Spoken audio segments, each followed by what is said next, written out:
BJP के 400 पार तो नहीं, लेकिन हैदराबाद तेलंगाना से बीजेपी उस पार। मोदी जी बोलते थे कि मित्रों, मेरे भाइयों और बहनों, मैं तुमको ये दे दूंगा, वो दे दूंगा, 15 लाख दे दूंगा। बोलते थे अच्छे दिन आने वाले हैं, और तो मिलना चाहिए मोदी जी को। मोदी की गारंटी क्या तो नहीं मालूम, लेकिन हम ये गारंटी जरूर दे सकते हैं कि भारत के इतिहास में आज तक के सबसे बड़े हिटलर मोदी जी है, और हमेशा वही रहेंगे। जबकि बार बीजेपी के 400 पार तो नहीं, लेकिन हैदराबाद तेलंगाना से बीजेपी उस पार। जो सिर्फ हमारी ताकतें एक मुनज़्ज़म मंसूबे के तहत हमारे खिलाफ आगे बढ़े, तो हम पर यह लाजमी है कि हम तैयार रहे, होशियार रहे और उनके खिलाफ हमारे वोट इस्तेमाल करें। इस बात को कोई झुठला नहीं सकता कि जब भी हमारे कौम के मसलों की बात आती है, तो उन मसलों पर आवाज उठाने वाले फायदा साहब है। हर वक्त आपके साथ खड़ी रहने वाली जमात मजलिस मुस्लिमीन है।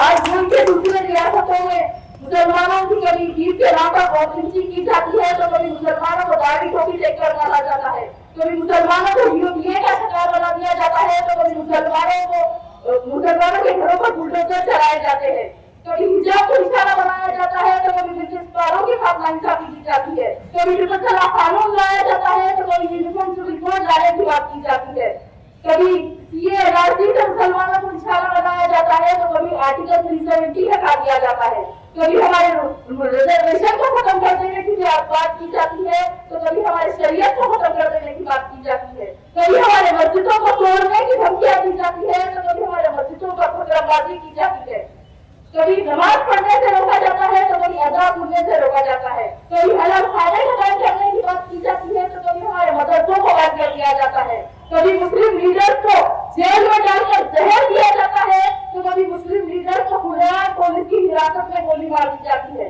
और ऐसे हालात में जब इस जुल्म सिस्टम के खिलाफ हमारे हैदराबाद से हमारी अपनी जमात, हमारे अपने कायद आवाज उठाते हैं, हुकूमत से सवाल करते हैं, तो हमको चाहिए कि हम उनकी हिम्मत अफजाई करें, हम सब मिलकर अपनी जमात को आगे बढ़ाए, ताकि पूरे मुल्क में हैदराबाद से हमारी आवाज और बुलंद हो।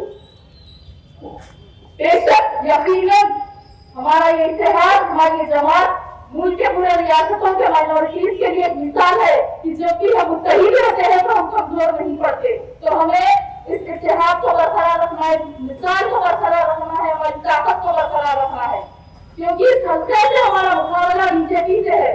तो अगर जो बीजेपी मुसलमानों पर जुल्म करती है, उसे देखकर आपके दिल को तकलीफ होती है, तो 13 मई के दिन निकल के उनके खिलाफ वोट करिए। अगर उन मजलूमों की दर्द और तकलीफ का एहसास आपको है, तो 13 मई के दिन निकलकर बीजेपी के खिलाफ वोट करिए।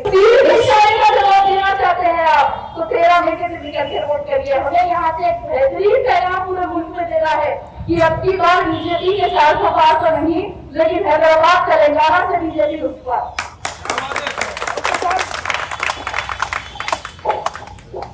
अब 2014 से पहले बीजेपी हुकूमत बनाने से पहले मोदी जी बोलते थे कि मित्रों, मेरे भाइयों और बहनों, मैं तुमको ये दे दूंगा, वो दे दूंगा, 15 लाख दे दूंगा। बोलते थे अच्छे दिन आने वाले हैं। ऐसे जुमले बोल बोल के 10 साल देश को बहुत अच्छे अच्छे दिन दिखा दिए। अडानी और अंबानी के सिवा किसी को कुछ नहीं दिए। PM cares fund, electoral bond और राफेल डील के धंधे कर लिए, देश का फूट डाल दिए। अब आके बोल रहे मेरे भाइयों, तुम्हारी मेहनत का पैसा एक पेटियों को चले जाएगा। मेरी बात और बहनों, तुम्हारा मंगलसूत्र भी ये लोग छीन लेंगे। और तो मिलना चाहिए मोदी जी को। मोदी की गारंटी क्या तो नहीं मालूम, लेकिन हम ये गारंटी जरूर दे सकते हैं कि भारत के इतिहास में आज तक के सबसे बड़े हिटलर मोदी जी है, और हमेशा वही रहेंगे।